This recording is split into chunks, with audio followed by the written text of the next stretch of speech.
Hey, what's up guys? I'm Cliff Bleszinski and I'm design director here at Epic Games, and you're about to see exclusive and never before seen footage of Gears of War 2's multiplayer.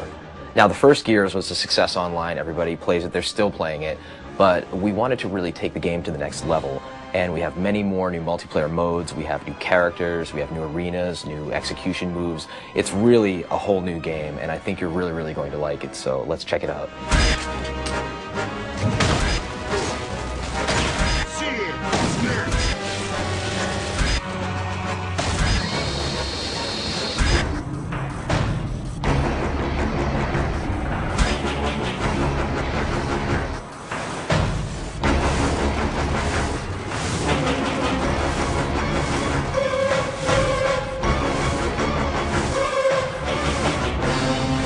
Three locations you're going to see on this exclusive video are going to be River, Security, and Gridlock.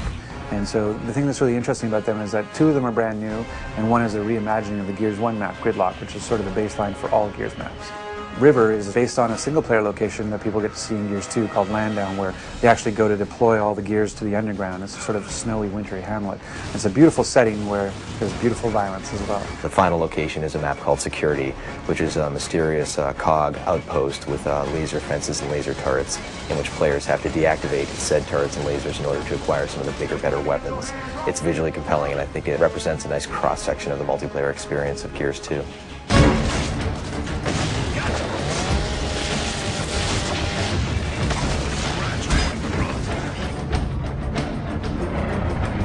For Gears of War 2 multiplayer, there's a bunch of new things, and one of the biggest ones actually is that we've increased the player count. So we wanted to make Gears 2 multiplayer bigger, better, and more badass. One of the easiest primary ways we could do that, bang for buck, is to go to 5-on-5.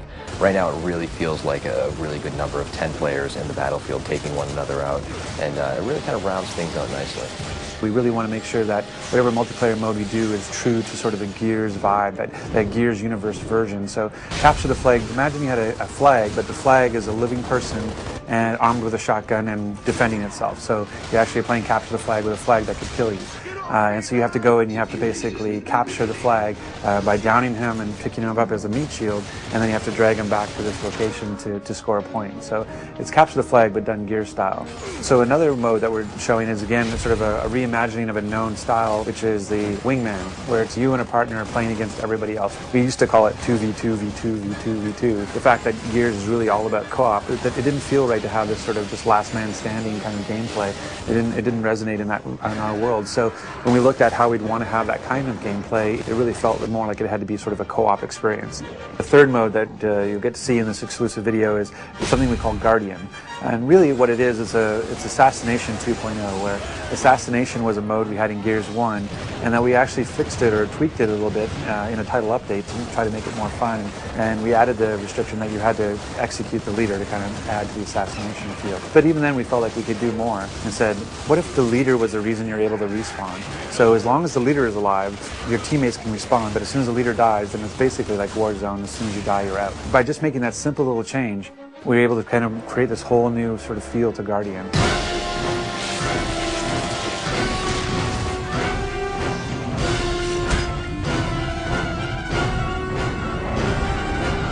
So some of the new weapons that we have in Gears of War 2 include the Scorcher, which is one of my personal favorites. It's essentially the flamethrower from hell. It is basically the most beautiful but deadly flamethrower ever conceived in a video game. Then we also have the Gorgon, which is a Locust burst pistol, which is tremendously powerful and also very heavy.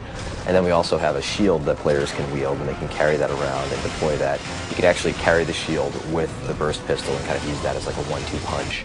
And then we have a poison grenade that players can use for area of denial in order to kind of throw this nasty, noxious cloud out. So in Gears of War 1, we had the ability of using a grenade for grenade tagging. So we found that it would be more interesting to actually take that idea of grenade tagging an opponent and actually apply it to the environment. So now you can actually take any of our 3 grenades, the poison grenade, the smoke grenade, or the frag grenade, and you can actually attach it to a wall.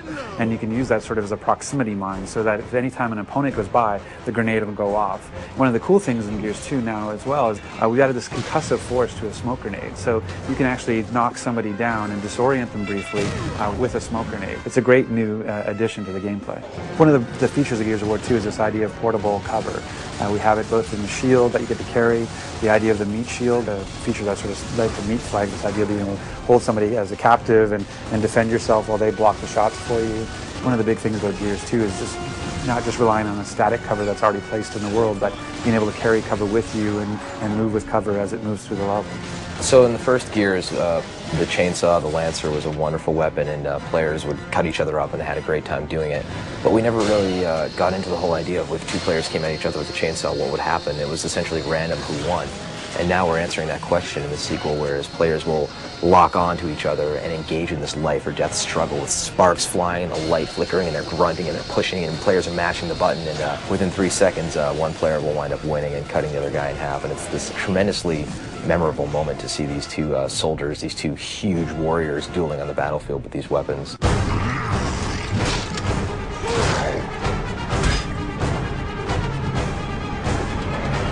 In Gears 2, when you knock somebody down but not out, first of all, they can try and crawl away from you. But if you do happen to get a hold of your enemy, you can first take them hostage, which is called meatbagging them, so you're kind of holding them as a human hostage, human shield. You can also finish them off by then breaking the character's neck and dropping them on the ground. Or if you want to, while the foe is crawling away, you can hit the Y button to do an execution. And there's all sorts of crazy ones, from using the long shot sniper rifle like a sledgehammer, to using the torque bow to popping the enemy's head off, to climbing on top of them and just beating the crap out of them. So there's just tons of them there this time around, and they're a great way to finish off the round and get your buddies cheering on Xbox Live. So in Gears 1, we found that a lot of players felt that evading towards their foes, rolling essentially, and shotgunning at the end of that evade was an effective technique. And that really wasn't the game that we envisioned. So we hooked in this idea of stopping power, whereas players get shot and they actually will slow down progressively with more bullets, so that players can no longer just run blindly at each other, gladiator style. They actually have to be a little bit more tricky and use the cover system and flank and deal with suppressing fire from their buddies in order to really earn their kills this time around. Gears 2 is bigger, better, and more badass, and the multiplayer most certainly shows that. We have amazing new game modes. We're shipping with at least 7. We have great new multiplayer arenas. We have nasty new weapons, grisly new executions, a larger scale of the multiplayer, and I think players are going to be pleasantly surprised with the complete package that we're delivering for them.